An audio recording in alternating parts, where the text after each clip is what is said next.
മർദ്ദനമേറ്റു എന്നറിഞ്ഞിട്ടാണ് ഞങ്ങൾ വന്നത്. തന്നെയല്ല, ചാനലിൽ ഒരുപാട് തല്ലും പക്കാളങ്ങളും കണ്ടപ്പോഴാണ് ഞങ്ങളോട് ഓടിയെത്തിയപ്പോൾ മാധവേട്ടൻ വന്നിട്ടുണ്ട്, രാജേന്ദ്ര രംഗത്ത് വന്നിട്ടുണ്ട്. ഞങ്ങൾക്കൊക്കെ വളരെ വേദനയുണ്ട്. ഈ സംഭവത്തിൽ കുറ്റക്കാർക്കെതിരെ ശക്തമായ നടപടിയെടുക്കണം, ഒരു സംശയമില്ല.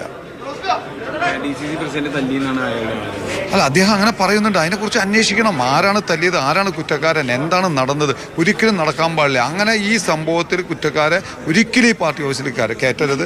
ശക്തമായ നടപടി ഉണ്ടാവും.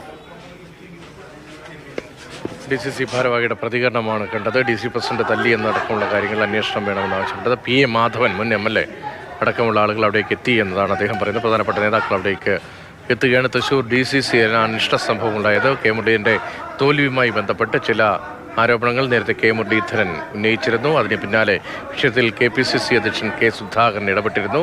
സംസ്ഥാന തലത്തിലെ ചില രാഷ്ട്രീയ നിലപാടുകളുടെ തുടർച്ചയും ഇവിടെ ഉണ്ടാകുന്നുണ്ടോ, അതിൻ്റെ അനുകരണമാണോ തൃശ്ശൂരിലും ഉണ്ടാകുന്നത് എന്നതുമൊക്കെ സംശയിക്കേണ്ടതുണ്ട്.